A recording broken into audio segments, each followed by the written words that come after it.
This one's wife. She cannot control her drinking. Hello, I'm H.G. Tudor.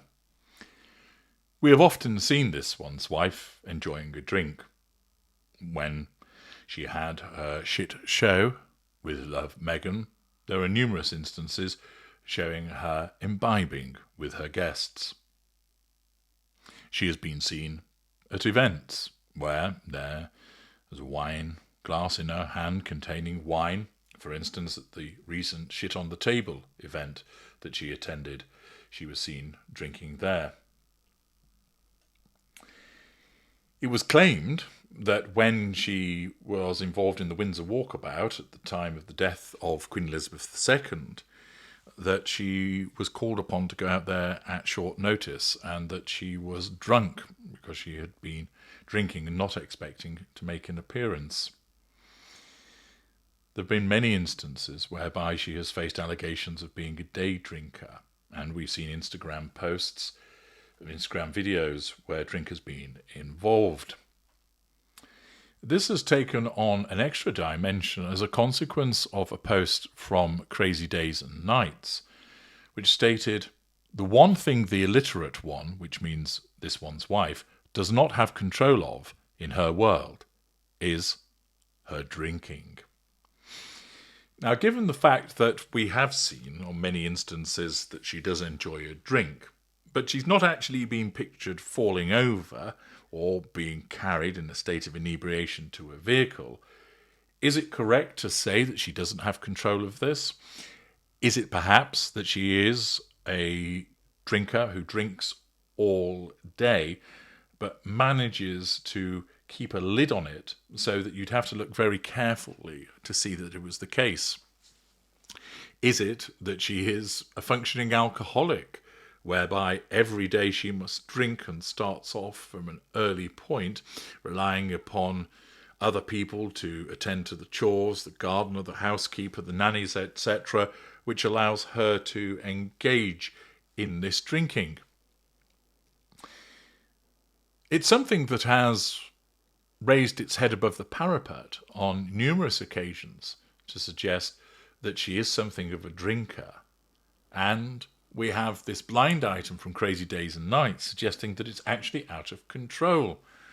But what is the position in relation to alcohol and its relationship with the narcissist? And how does this affect this one's wife? Well, alcohol is a pervasive drug. A Bloody Mary prior to lunch, a liquid lunch to conduct business, afternoon drinks because it feels like skipping school, drinks straight from work which turn into a session, celebratory drinks for a birthday, a deal done well, an anniversary, or, well, it's Friday, isn't it? Drinks at the golf club prior to the big game, drinks at the barbecue, at the funeral wake, a nightcap, a toast, a cheeky snifter before heading home, one for the road, a hair of the dog to shift the hangover. Drink is everywhere and is deemed socially acceptable, despite the misery that its excessive consumption causes. What part does alcohol play in the narcissistic dynamic? Not the occasional drink with an excellent meal or social beers in a bar with friends, the regulated and moderated drinking which doesn't bring with it problems. But what about heavy drinking, alcoholism, a reliance and a dependence on alcohol?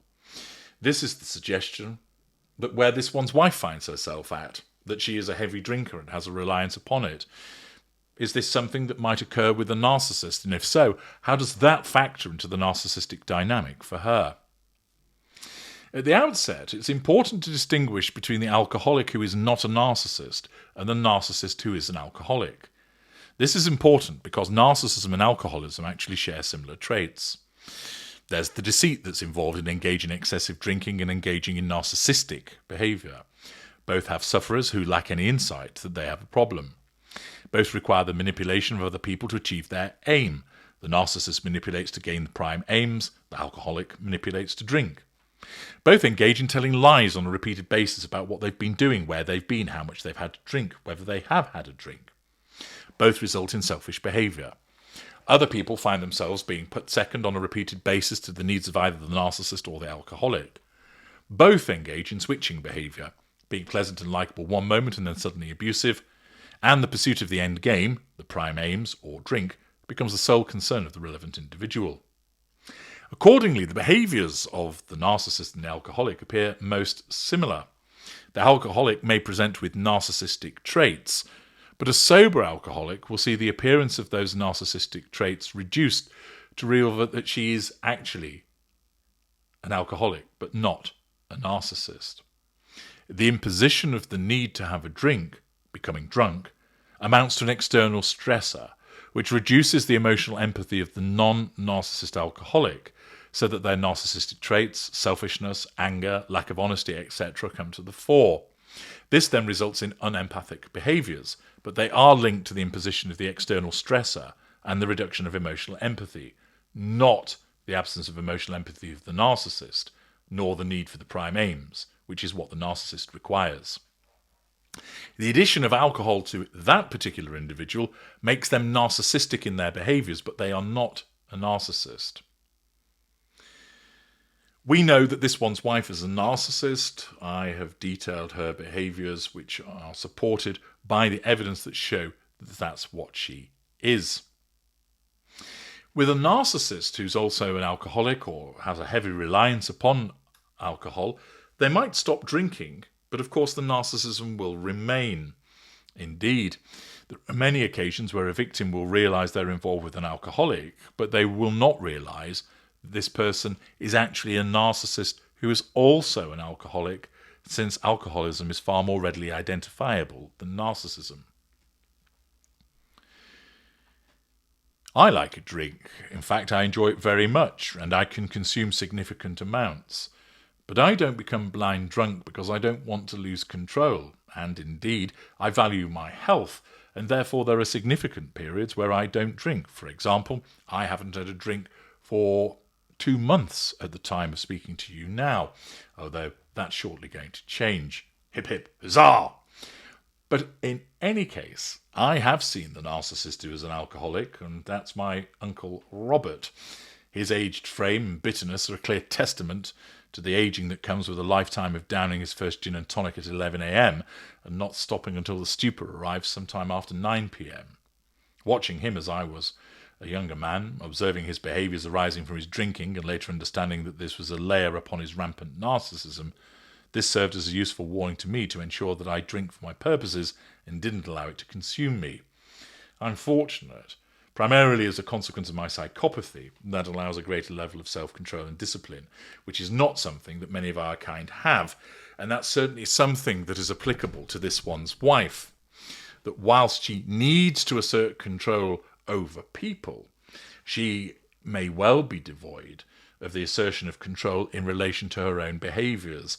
Indeed, that she succumbs to drinking because of what it provides her.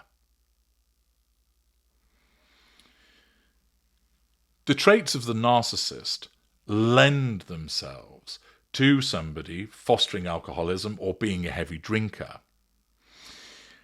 Not only is it the case that the narcissist is prone to addictive behaviour per se, the existence of the narcissism means that the narcissist is more vulnerable to the lure of heavy drinking. First of all, there's the magical thinking of the narcissist, the sense of superiority and omnipotence that believes that the narcissist can deal with the alcohol better than the little people. We can drink more, we can handle that drink better, and we can drink all manner of different types. Certainly the haughty arrogance of this one's wife would fit with that, believing that she's got superhuman drinking powers. The broad range of types of alcohol, the rich and varied culture that accompanies, appeals to us as we show off our knowledge about it. The cerebral narcissist can boast about his extensive knowledge about particular wines or whiskies. The somatic can brag about how much he has spent on a magnum of champagne. And the elite, well, they can do both. As a somatic narcissist, this one's wife would be attracted to boasting about, for instance, her own range of wines, but also the fact that because she is wealthy, that she can not only afford lots of alcohol, but she can also pay for expensive alcohol, something that she will drink and triangulate people with. The hunting ground for the narcissist often involves the consumption of alcohol. For instance, the somatic narcissist might find their prey in pubs and nightclubs amidst the chrome and neon lights of market bars, and they're going to be exposed to alcohol repeatedly, meaning they're more likely to be drinking it. Similarly with this one's wife, She likes to be seen at events, gala dinners, going out for lunch, etc. And as a consequence of that, there is a greater exposure to the availability of alcohol. The lack of accountability of the narcissist means that someone like this one's wife would believe that she can drink when she wants, with who she wants, where she wants, and that she doesn't suffer the consequences. She can drink at lunchtime before making a presentation and believes that she's immune to any such repercussion from doing so.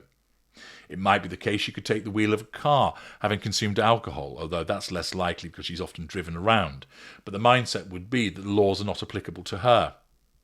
She believes she doesn't suffer any downside from drinking. She is a superwoman and able to cope with the toxins that she's pouring down her throats. The desire to be centre stage, the provision of alcohol acts at first as an accelerant to the grandiose behaviour of the narcissist, increasing the sense of showing off and performance. Therefore, a narcissist may well be more likely to drink as they hold court in a bar, showing off and engaging in flirtatious behaviours. One again can imagine that this one's wife would do so.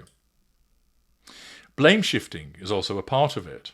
For instance, given the fact that Harry is in a sustained devaluation, her narcissism will tell her that she's drinking to deal with him, that she's drinking to put up with him. Indeed, given the fact that he also appears to enjoy drink and drugs himself, there's also a potential enabler there, where the two of them crack open a bottle and then another. Refuge. The consumption of alcohol by the narcissist allows the narcissist to take refuge. The mid-ranger who is innocuous turns into a raging Elvis impersonator as the grandiosity soars through the repeated application of drink. Drinking allows the narcissist to become all the more ebullient, impressive and charismatic, at least in their own mind, as it bridges the gap between what the narcissist is and what they want the world to see. The alcohol removes the shackles which the cruel world seeks to impose on the narcissist and allows the narcissist to be who they want to be and who they want the world to see. The narcissist is lessened from the fear of rejection, since nobody can resist the narcissist when they're buoyed by this alcoholic uplift. The whisperings of the creature become silenced by pouring another glass. How marvellous alcohol is to enable the narcissist to be what they want to be and take away all the other concerns, limitations and problems, i.e. it aids in the nullification of the threats to control, giving the narcissist the control that is required. Alcohol also acts as a fuel substitute, which is why certain narcissists with limited fuel matrices or a malfunctioning fuel matrices or one where it's not doing as well as it ought to do will turn to drink as it acts as a fuel substitute. It's a short-term solution and one that can't be relied upon for a significant period of time. But drink acts as a fuel substitute because the feeling that it imbues, a sense of power, is similar to that of fuel, that it insists with the nullification of the threat to control.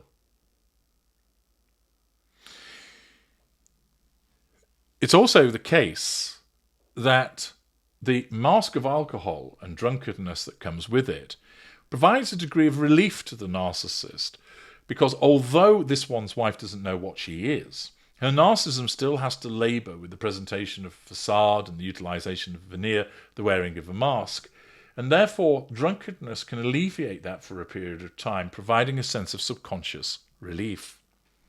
The fact is that this one's wife has a lot of time on her hands. She doesn't have a lot of responsibilities because she basically delegates them to other people.